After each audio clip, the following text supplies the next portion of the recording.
말씀 보겠습니다. 오늘 우리가 묵상할 하나님의 말씀은 에스겔 9장 1절부터 6절까지 말씀입니다.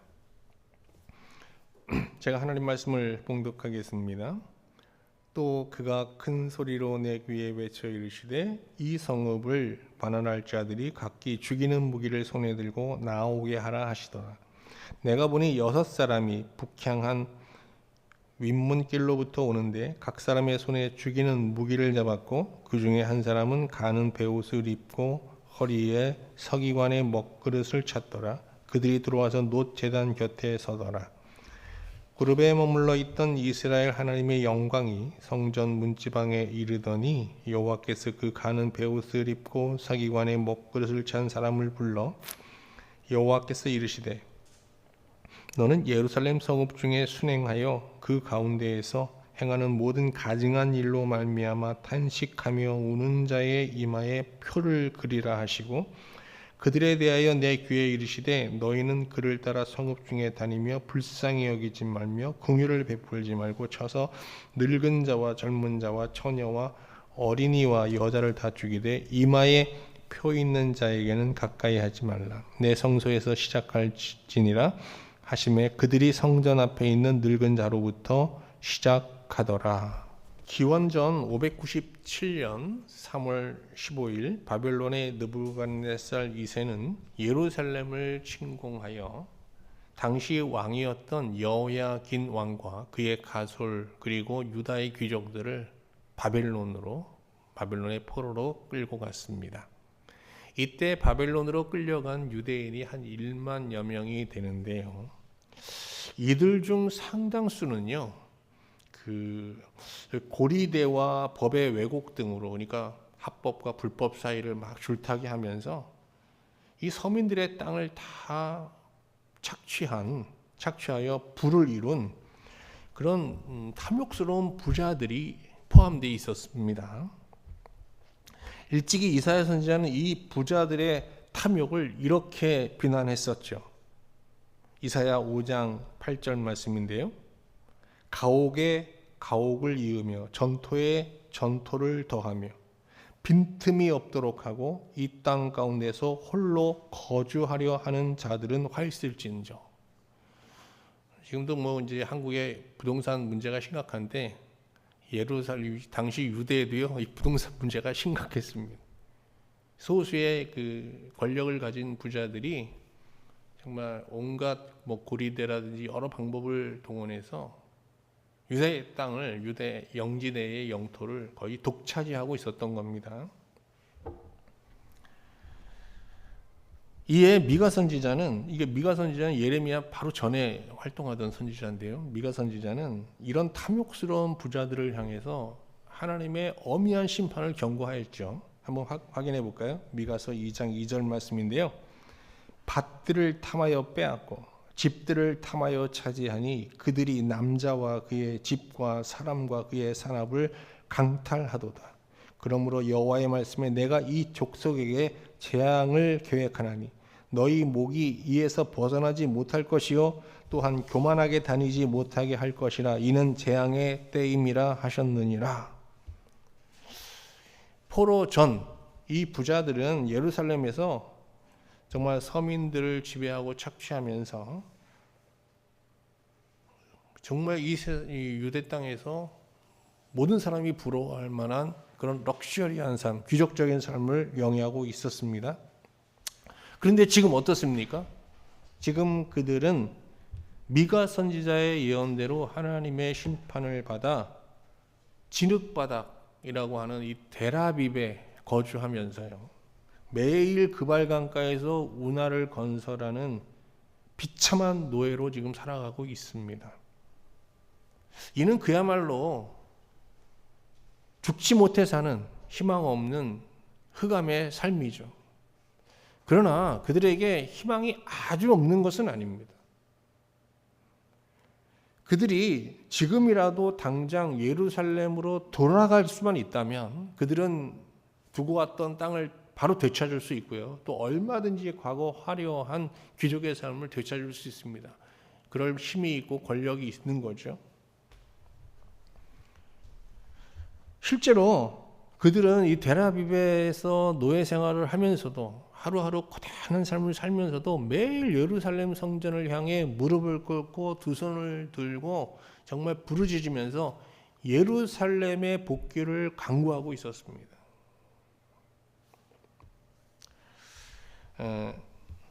그런데 하나님은 그들이 포로 생활 5년 차를 맞을 때 그들 중 한 사람을 선지자로 세워 그들이 갖고 있던 이 희망, 한 가닥 희망을 산산조각 내시게 되는데요. 그 선지자가 바로 청년 제사장 에스겔입니다. 에스겔이 최초로 하나님으로부터 받은 말씀은 임박한 유다와 예루살렘 성전 멸망입니다. 에스겔이 이 말씀을 그들에게 전하는데 주저했지만 결국은 하나님의 설득을 받아서 이 말씀을 델아비브의 유대인들에게 1만여 유대인들 그 에스겔서에서 에스겔은 이 사람들을 사로잡힌 자라고 얘기해요. 앞으로 우리도 이 1만여 명의 델아비브의 이 포로된 유대인들을 사로잡힌 자라고 부를게요. 에스겔은 어쨌든 하나님의 이 심판의 말씀을 받아서 그들을 향해서 사로잡힌 자들을 향해서 이 예루살렘 성전 폐망 예언을 선포했어요. 그러자 그들은 격분하여 에스겔을 바로 집에 가두게 되죠. 가택 연금 상태에 이제 놓이게 되는데 이런 와중에서도 에스겔은 이 하나님이 주신 이 말씀 예루살렘 폐망 예언을 멈추지 않고 온몸으로 선포하게 됩니다. 먼저 그는 집에서 아내의 도움을 받아서 진흙 벽돌과 철판 이런 공사 자재를 가져오게 해서 그것으로 예루살렘이 바벨론에 의해서 완전히 포위된 이 상황을 모형으로 만들어내고 그 옆에 누워 하루에 한 220g 되는 한 줌의 식량, 딱 요만큼이에요. 그리고 0.6리터의 물만 마시면서 간신히 목숨을 유지하면서 거기서 누워 있었어요. 무기력하게. 이는 장차 예루살렘 성에 있는 유대 백성들이 바벨론에 포로되어 그 안에서 겪게 될 경제적, 육체적, 어떤 정신적 고통을 그 몸으로 표현하는 건데요. 이런 생활을 무려 430일간 지속합니다. 실제로 에스겔의 퍼포먼스대로 예루살렘은 주전 588년 느부갓네살의 또다시 침공을 받고 1년여 동안 1년 한 4개월에서 6개월 정도 포위된 상태에 있다가 이제 완전히 멸망하게 되는데요. 자, 이런 퍼포먼스를 이렇게 벌이면서 430일간 소식 퍼포먼스겠죠. 이 퍼포먼스를 벌이면서 에스겔의 몸이 어떻게 됐을까요? 정말 뼈만 앙상하게 남지 않았겠어요? 나치 수용소에 있던 유대인들처럼 말이죠. 그의 몸은 영양식조에 걸려 정말 뼈만 남게 되어 있는데요. 에스겔이 이렇게 퍼포먼스를 마치자 사로잡힌 자를 대표하는 유다 장로들이 방문을 합니다. 그들은 에스겔을 위로하려고 방문한 게 아니고요. 설득하려고 온 거죠. 아니 도대체 너는 지금 하나님의 선지자로 소명을 받았다고 하면서 예루살렘 성전 멸망을 예언하는데 야 생각해봐라. 하나님께서 자기 백성들이 자신을 예배할 목적으로 최선을 다해서 건설한 이 성전을 하나님께서 이방인들의 손을 빌어 멸망시킨다고? 야 이게 말이 되는 얘기야? 라고 물어보는 거예요. 그러면서 이제 설득하려고 하는데요. 한번 볼까요? 그 장면을 8장 1절입니다. 여섯째 해, 여섯째 달 초다새에 이게 이 소식 퍼포먼스를 마친 때에 이렇게 해석하면 돼요. 나는 집에 앉았고 유다 장로들은 내 앞에 앉아 있는데 주 여호와의 권능이 거기에서 내게로 내리시기로 그랬어요. 이 질문, 이 유대 장로들이 묻는 이 질문에 대한 답을 하려고 할 때 하나님께서 권능으로 에스겔에게 임하신 거예요. 그러면서 세 가지 환상을 보여주셨는데 이것은 유다 장로들의 물음에 대한 답으로 주신 거예요. 어떤 물음이요? 아니 하나님께서 무슨 이유로 자기 백성들이 하나님을 예배하기 위해 만든 이 성전을 멸하시려고 하겠냐 하는 이 질문에 하나님께서 세 가지 환상으로 답하시게 되는 겁니다. 첫 번째 환상은요, 예루살렘에서 지금 현재 자행되고 있는 우상 숭배의 환상이고요. 두 번째 환상은요, 하나님께서 진노하시면서 예루살렘 성전을 심판하시는 환상이고요. 세 번째 환상은 하나님께서 예루살렘 성전을 떠나시는 환상입니다. 이 세 편의 환상은 에스겔에서 8장부터 11장까지 길게 소개되어 있어요.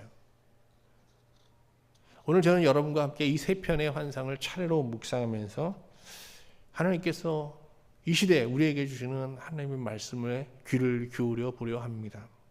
자, 첫 번째 환상, 우상 숭배 환상입니다. 이건 에스겔에서 8장에 수록되어 있는데요.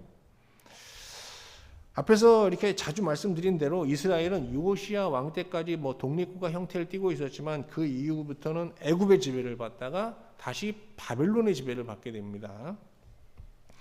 애굽과 바벨론의 지배를 받기 전까지 이스라엘 사람들은 하나님과 함께 주로 가나안의 토착 신들이죠. 바알과 아세라를 우상으로 섬겼어요.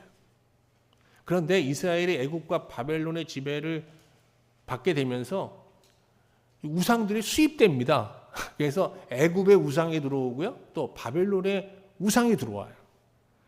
그래서 이 예루살렘 성전 안에요. 하나님을 섬기는 이 성전이 종교 백화점이 되는 거예요.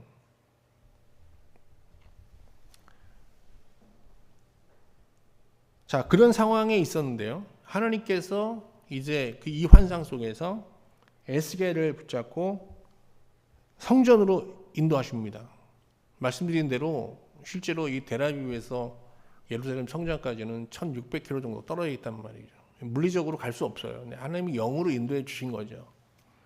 그래서 그 에스겔의 영혼이 예루살렘으로 인도함을 받고 예루살렘에 들어가는데 제일 먼저 그가 발견한 것은 아세라 우상입니다. 아세라.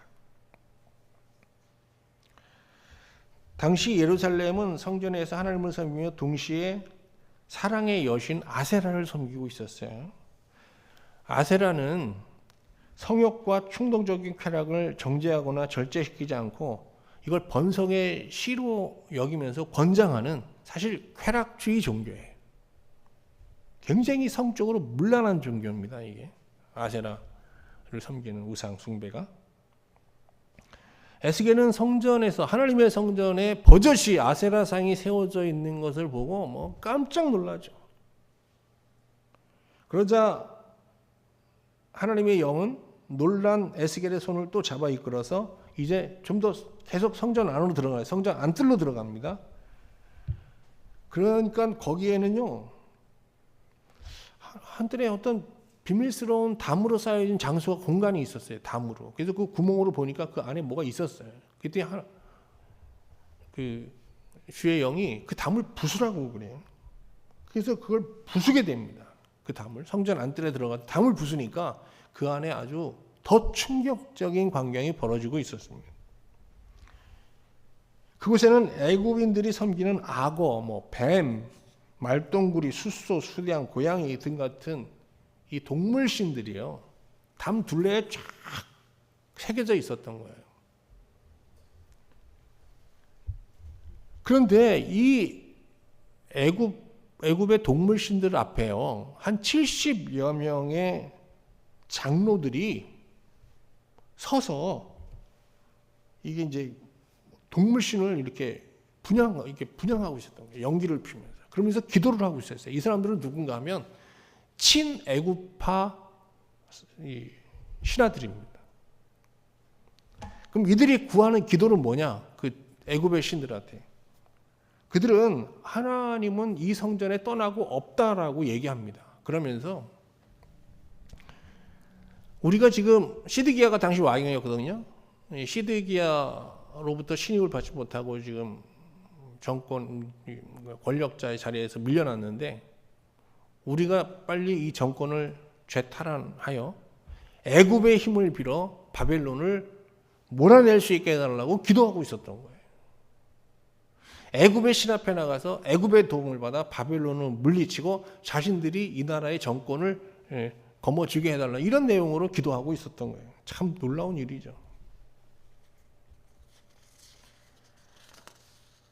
주의 영은 다시 에스겔의 손을 붙잡고 이제는 북문 쪽으로 갑니다. 북문에 도착하니 이게 더 끔찍한 일이 벌어지고 있었습니다. 아니, 이스라엘의 여인들이 하나님이 아니라 담무스를 부르면서 울면서 기도하고 있었습니다. 담무스는 수메르 시대에 알려진 신으로서 이제 유브라데스 강과 티그리스 강 사이에서 가장 사랑받는 그런 신입니다. 많은 사람들이, 그쪽 지역 사람들이 이제 동방의 신이죠. 대표하는 신인데, 원래 담무스는 신이 아니에요. 메소포타미아의 신은 여신 이난나인데요. 이난나. 그 이난나가 이제 보니까 담무스가 목동인데 너무 잘생긴 거예요. 그래서 결혼을 했어요. 근데 이난나가 그 신들과의 전쟁에서 밀려서 잠시 지하세계에 갇히게 됩니다. 그 지하세계에 갇혔다가 간신히 이제 기적적으로 살아나서 돌아오게 되는데요. 이난나가 떠난 사이에 이 담무스가 왕자를 차지하고 있었던 거예요. 그래서 이제 이난나가 담무스를 막 죽이려고 하죠. 그래서 이제 담무스는 도주하게 되는데, 이 도주 과정에서 막 쫓기면서 타협을 합니다. 어떤 타협을 맺냐면, 담무스와 그의 누이를 반년씩 번갈아 가면서 지하세계에 같이 하겠다는 거예요. 그래서 이걸 담무스가 받아들여요. 그래서 이 메소포타미아 지역은 어떻게 되는가 하면, 담무스가 지상의 아난나에게 돌아오면 어떻게 되냐면, 이 지상에 아주 그냥 돼지가 살아나고 양이 태어나고 풍년이 오고 풍요가 뒤따라오게 됩니다. 그런데 이제 시간이 지나서 담무스가 다시 지하세계로 내려가게 되면 이 땅이 어떻게 해야 돼요? 황폐케 되는 겁니다. 여인들이 지금 단무지를 애곡하고 있는 것은 단무지의 부재로 인하여 이 세상에서 겪고 있는 어려움을 해결해 달라고 지하세계에 있는 단무지가 어서 돌아오라고 지금 부르짖고 있는 겁니다. 지금 하나님을 믿고 있는 이스라엘 여인들이 이렇게 성전에서 단무스를 부르면서 그들의 문제를 해결해 달라고 부르짖고 있었던 겁니다. 여러분, 이 광경을 보는 하나님의 마음은 어땠을까요? 하나님 입장에서 볼 때 이스라엘은 자기 아내잖아요. 이게 보통 음행이 아니잖아요. 그죠? 다시 주의 영은 에스겔을 여호와의 성전 본당 입구로 이번엔 들어갑니다. 본당 입구로. 안뜰이죠. 안뜰로 들어갑니다. 이곳에서 에스겔은 더 참담한 광경을 목격하게 됩니다. 성전 안뜰에는 여호와의 성전 본당 입구입니다. 이제 들어가면 성소가 나오고 지성소가 있는 그 성전이에요. 그런데 거기에 20명의 장정들이 서 있는데 가만히 보니 시드기야의 신하들입니다. 근데 이 사람들이요, 성전 본당에서 등을 돌리고 동쪽을 바라보고 태양신을 향해서 머리를 숙이고 두 손을 들면서 기도하고 있었던 거예요. 당시 왕실의 강요들은 하나님을 등지고 태양신 앞에 나아가서 국가의 안녕과 미래를 기원하고 있었던 것이죠. 이에 하나님은 더 이상 그 진노를 참지 못하시고 예루살렘을 심판하시기로 결심하시게 됩니다. 자, 이제 두 번째 환상, 심판의 환상을 살펴보겠습니다. 이 심판의 환상은 에스겔서 9장에 수록되어 있습니다. 하나님은 에스겔에게 예루살렘 성전에서 벌어지고 있는 우상 숭배 현장을 환상으로 보이신 후에 그의 귀에 대고 큰 소리로 이렇게 외치셨습니다.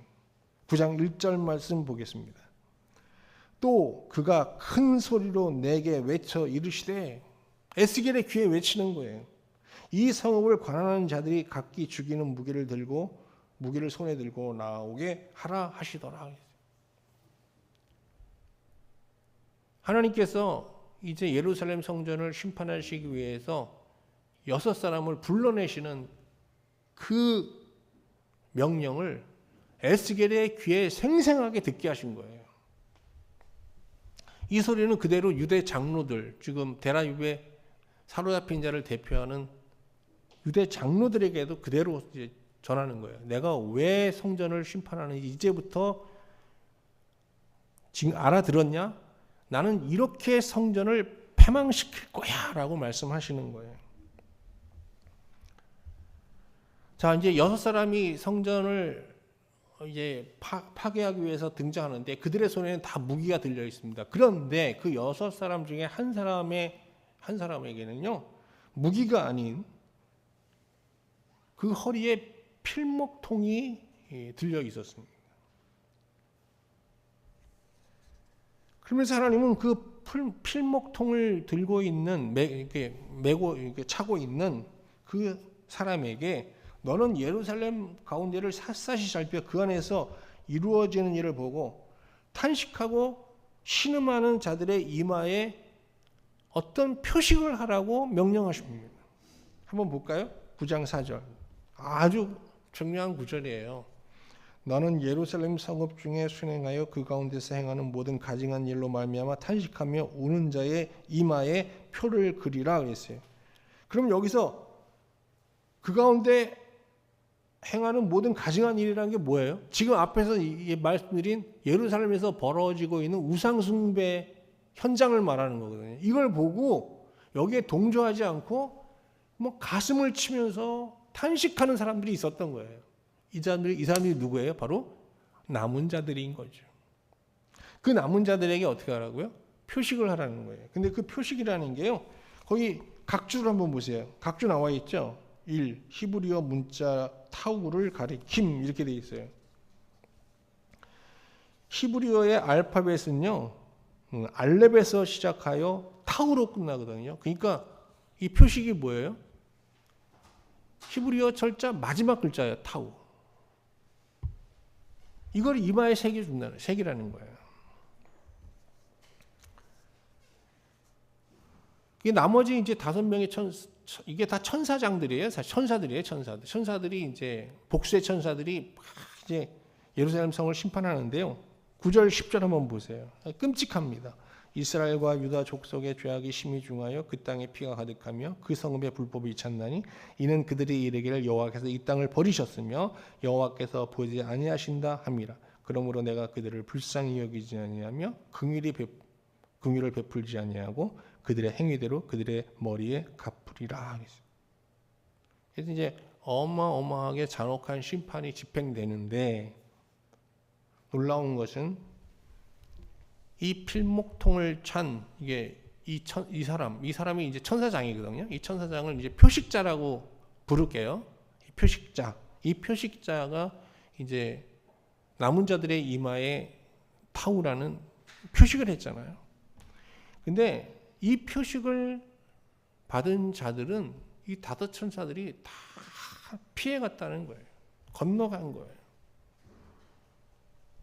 그들을 건드리지도 않고 가까이 가지도 않았습니다. 자, 우리는 이 타우의 표식을 보면서 뭐가 떠오르죠? 요한계시록의 14만 4천 명의 그 흰옷 입은 인치심을 받은 그런 구원받은 백성들이 연상이 되잖아요. 그러니까 요한계시록은 어디에 영향을 받은 책이에요? 에스겔의 영향을 받은 책이에요.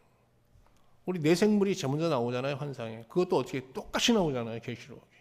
그래서 우리가 이제 그 요한계시록은요, 신약판 에스겔서라고 보시면 되는 거예요. 그러니까 이 에스겔서가 신약 시대에 미친 영향이 이렇게 커요.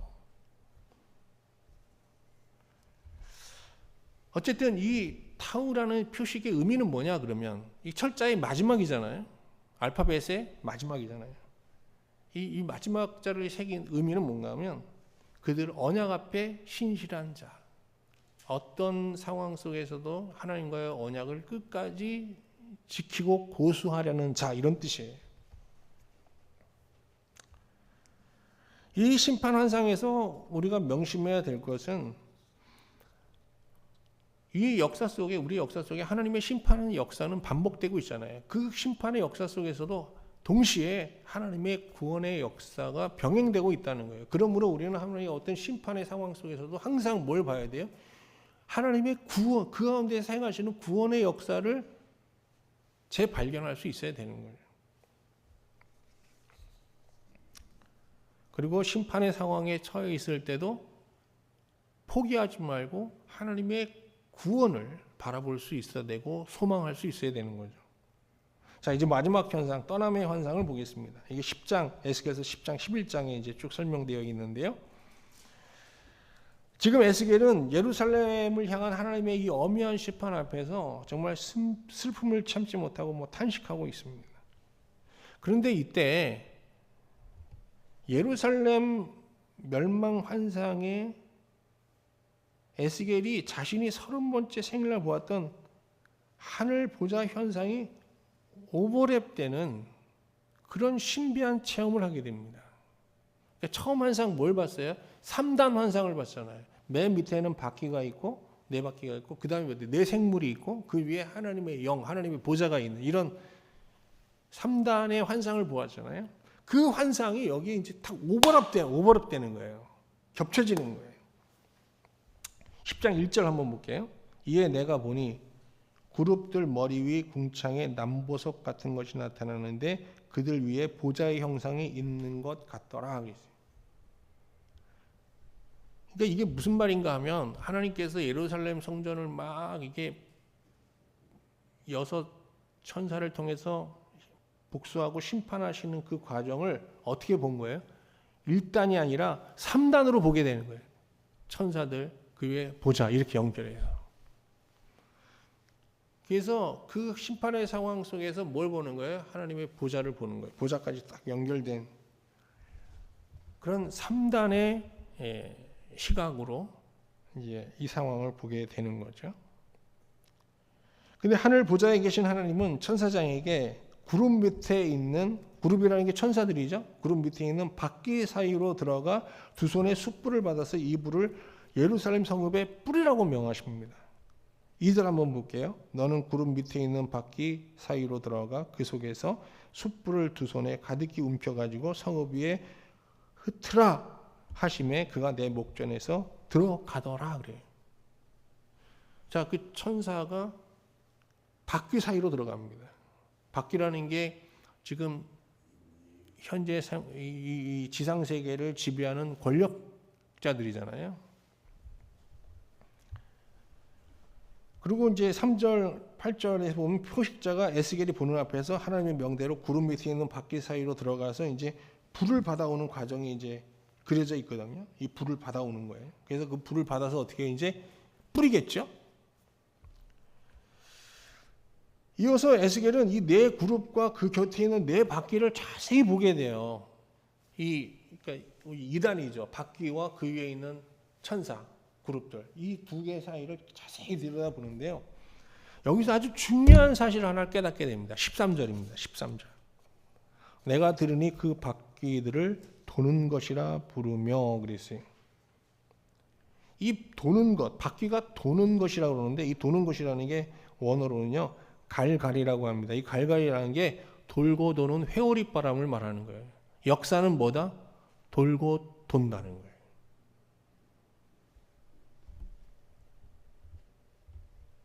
역사를 구성하는 인간과 자연 사이에 일어나는 이 사건들은 연속성을 갖는다는 거예요. 반복된다는 거예요. 여러분들 우리 성도님들하고 이제 예배 끝나고 이렇게 나누다 보면 지금 또 2500년 전 예레미야, 에스겔 시대의 얘기를 우리가 좀 보고 있잖아요. 여기서 우리하고는 정말 상관도 없는 나라잖아요, 이스라엘.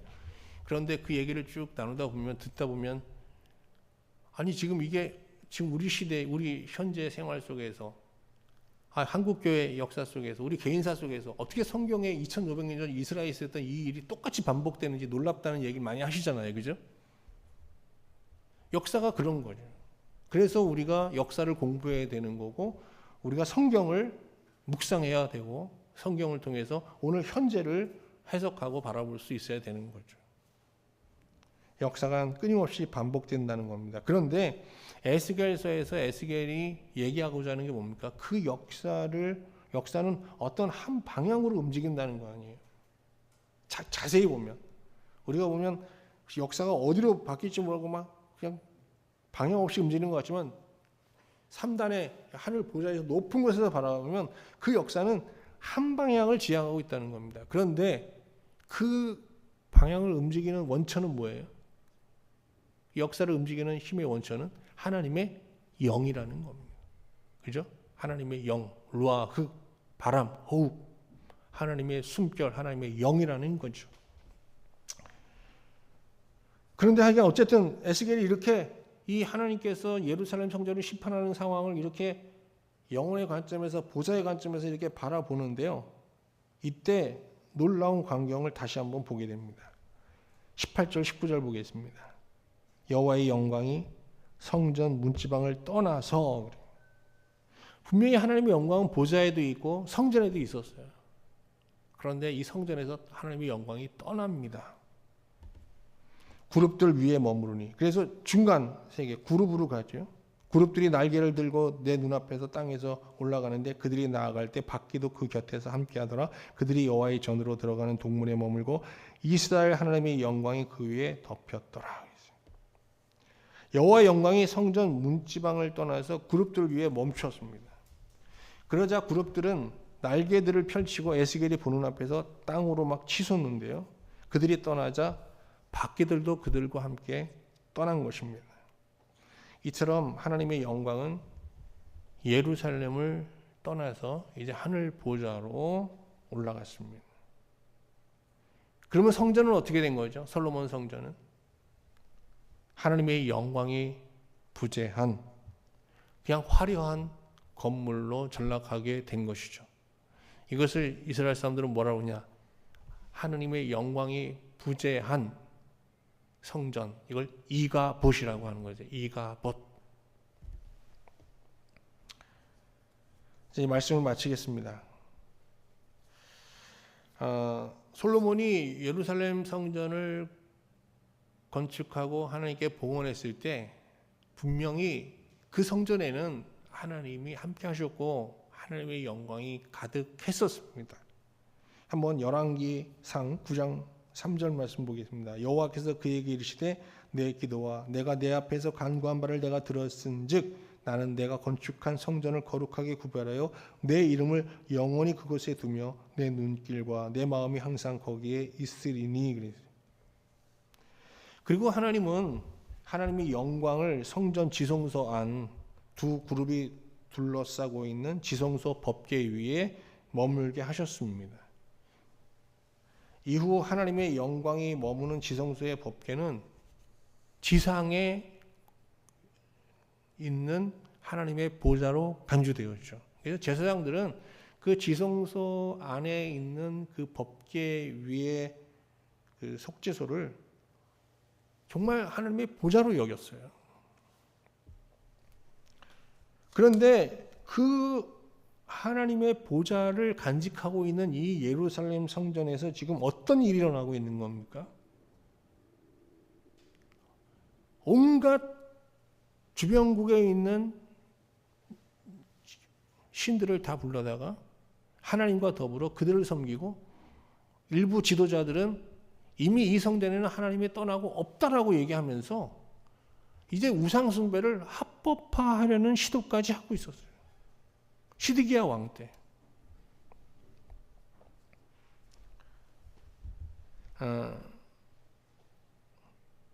그럼에도 불구하고 이 성전 안에는요, 이러한 하나님에 대한 언약을 유지하면서 하나님을 마음으로 정말 그 영으로 진지하게 섬기는 자들이 있었어요. 그 남은 자들이. 이에 하나님은 이 성전을 떠나시기 전에 그들의 이마에 표식자를 통해서 타우라는 표식을 새겨주시고 그들을 구원하시게 됩니다. 그리고 타우의 표식을 갖지 않은 모든 사람들을 성전과 함께 멸하시게 되죠.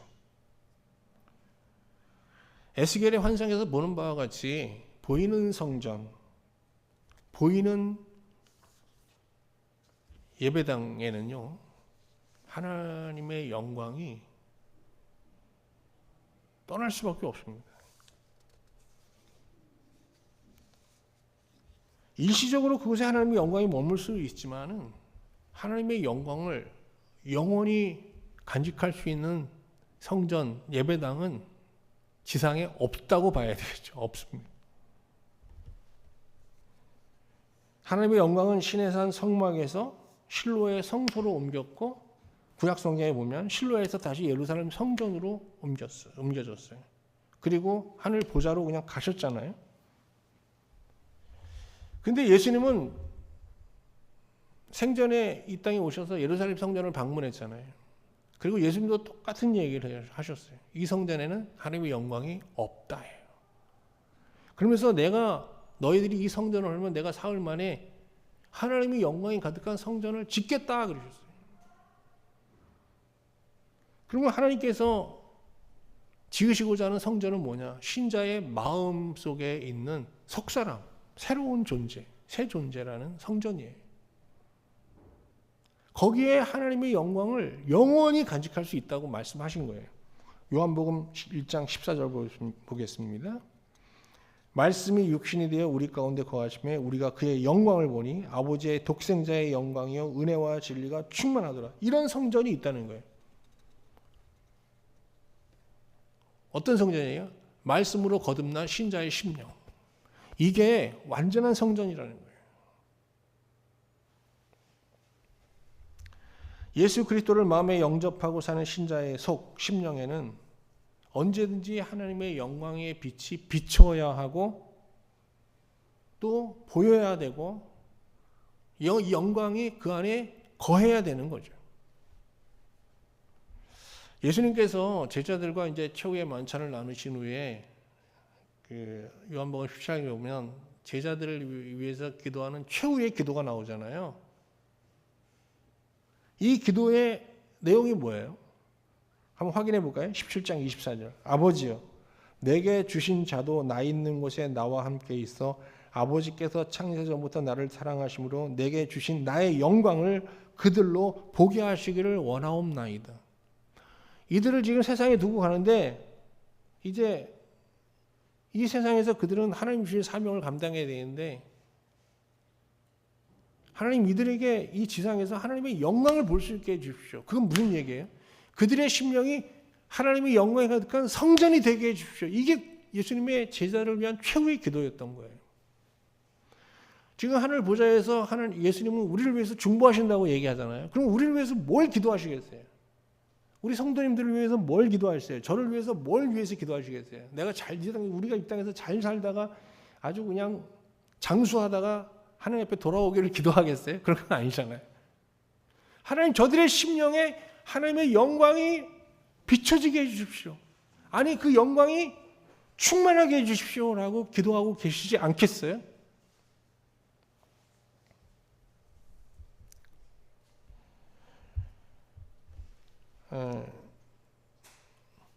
이제 우리 에스겔 2500년 전 예루살렘 성전 멸망 직전에 우리 그 이스라엘 역사를 쭉 지금까지 봤는데 이제는 우리 이 시대로 한번 돌아와 볼게요. 이 시대 여러분과 저는 어떤 신자일까요? 저는 좀 한국 교회의 영광이 부재함을 바라보면서 정말 마음 아파하고 정말 하나님의 마음으로 좀 고통을 겪고 있는 남은 자의 실존으로 하나님을 섬기고는 있는 것 같아요. 그래서 여러분도 그러시죠? 그래서 우리의 이마에 뭐 타우라는 표식은 있는 것 같아요. 문제는 정말 우리 안에 하나님의 영광이 정말 예수님의 그 기도대로, 기도의 응답대로 정말 충만하고 이 큰 폭풍과 큰 구름 같이 암울한 이 세상 속에서도 우리가 그 사이에 비치는 하나님의 영광의 빛을 보면서 정말 이 척박한 세상을 기쁨으로 정말 성령 충만으로 살아내고 있는가? 여기에 대해서는 이제 뭔가 좀 의문이 있는 거죠. 미진한 면이 있는 거죠.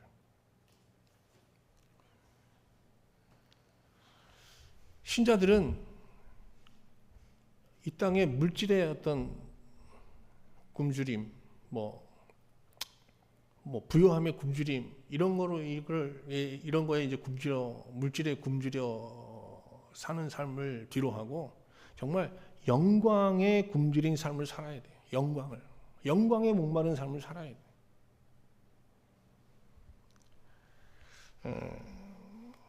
하나님의 사람 다윗은 평생 정말 영광에 굶주린 자로 살았어요. 그래서 시편 84편 2절에서 이렇게 말합니다. 내 영혼이 여호와의 궁정을 사모하여 쇠약하며. 여호와의 궁정이 뭐예요? 하나님의 영광이에요. 내 마음과 육체가 살아계시는 하나님께 부르짖나이다. 그는 하나님께 이 세상에 있는 무슨 다른 무엇을 구하지 않았어요. 가장 먼저 그는 하나님의 영광을 볼 수 있게 해달라고 기도했어요. 그가 어떤 죄를 범하고 하나님의 영광이 떠난 적이 있었죠. 그때마다 그는 간절히 정말 목마른 심령으로 하나님의 영광을 구했습니다. 요셉도 마찬가지입니다. 요셉은 그의 처지가 초막에 있든 궁궐에 있든 언제나 하나님의 영광을 먼저 구했어요. 창세기 39장 2절 보겠습니다. 여호와께서 요셉과 함께 하심으로 그가 형통한 자가 되어. 여기 형통한 자라는 건 복된 자라는 뜻이에요. 행복자라는 뜻이에요. 정말 행복하게 살았다는 거예요. 어떻게? 그의 주인 애굽 사람의 집에 있으니. 지금 보디발의 집에 노예로 살면서도 요셉은 얼마나 억울해요. 막 분노가 치밀어 오르고 막 그 부정적인 감정이 그를 완전히 지배하고 있어야 되잖아요. 근데 그는 행복하게 살았어요. 그 안에서. 왜? 그 안에서도 하나님의 영광을 보고 살았기 때문에. 후에 그가 옥에 갇히기도 하잖아요. 그런데도 어떻게 했어요? 그는 그 상황에서도 하나님의 영광을 보며 형통한 삶을 살았다니까요. 행복하게 살았다니까요. 우리도 지금 쉽지 않은 시대를 살아가고 있잖아요. 저도 그렇고 여러분도 그렇고. 그러나 이 극한 상황에서도, 이 암울한 상황에서도 우리가 정말 말씀과 기도 속에서 하나님의 영광을 구하고 찾아야 되는 거거든요. 그래서 이런 극한 상황에서도, 암울한 상황에서도 우리가 하나님의 영광을 보며 형통한 자로, 행복한 자로 살아낼 수 있다면 이게 바로 전도자의 삶을 사는 거고요. 이게 진정한 하나님의 선교에 동참하는 정말 이 시대에 정말 선지자의 삶을 살아가는 복된 삶이 아닌가 하는 생각을 하게 됩니다. 그런데 우리가 이제 하나님의 영광을 보고 산다는 게 그렇게 쉬운 일은 아니죠. 말씀과 기도 속에서 하나님의 영광을 본다는 것은 중간에 아주 고통스러운 과정을 겪어야 되는 거예요.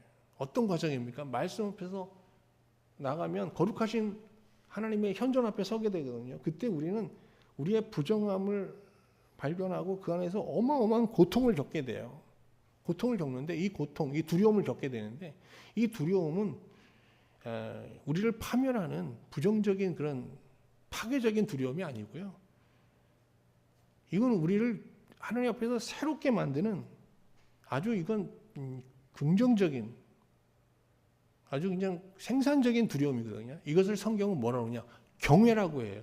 이 두려움을 통해서 우리 하나님과 올바른 관계를 회복하게 되는 거예요.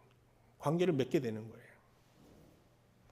그래서 이게 그 경외라는 고통을 겪으면서 그 뒤에 이제 우리가 이제 하나님의 영광을 보는 기쁨과 희열을 누리게 되는 건데요.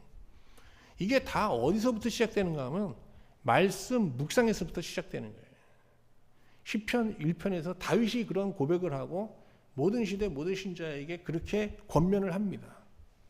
그래서 한번 확인해 볼까요? 시편 1편 1절 3절. 복 있는 사람. 정말 행복자가 누구냐? 행복한 사람은 악인의 꾀를 따르지 아니하며 죄인의 길에 서지 아니하며 오만한 자들의 잔치에 앉지 아니하고 오직 여호와의 말씀을 즐거워하며 그 율법을 죄하러 묵상하는 자다. 이 말씀 안에서 자기를 돌아보는 자다. 그리고 회개하며 하나님의 영광을 구하는 자다. 그가 정말 행복한 자야라고 얘기하는 겁니다. 그들의 삶은 어떻게 살아갑니까? 그는 시냇가에 심은 나무가 철을 따라 열매를 맺으며 그 잎사귀가 마르지 아니함 같으니 그가 하는 모든 일이 형통하리로다. 여러분 그 이스라엘 가면은 오아시스가 있잖아요. 그 오아시스 옆에 시냇물이 흘러요. 아무리 해가 뜨고 아무리 가뭄이 와도 시냇물이 흐르는 거기에 심겨진 나무들은요 결코 마르지 않죠. 오늘 우리가 시냇가에 심은 나무와 같은 형통한 사람으로 정말 이 세상의 사람들이 다 물질을 구하고 눈에 보이는 영광, 이가봇의 영광을 구하며 살고 있는데 하나님의 영광 하나만으로 뭔가 행복하게 사는 삶을 우리가 살아낼 수 있다면 그 삶이 바로 에스겔의 삶이고 예레미야의 삶이고 선지자의 삶이라고 생각이 됩니다. 오늘 이번 한 주도요, 여러분 정말 하나님의 영광을 구하면서 선지자의 삶을 살아낼 수 있기를 주님의 이름으로 축원합니다.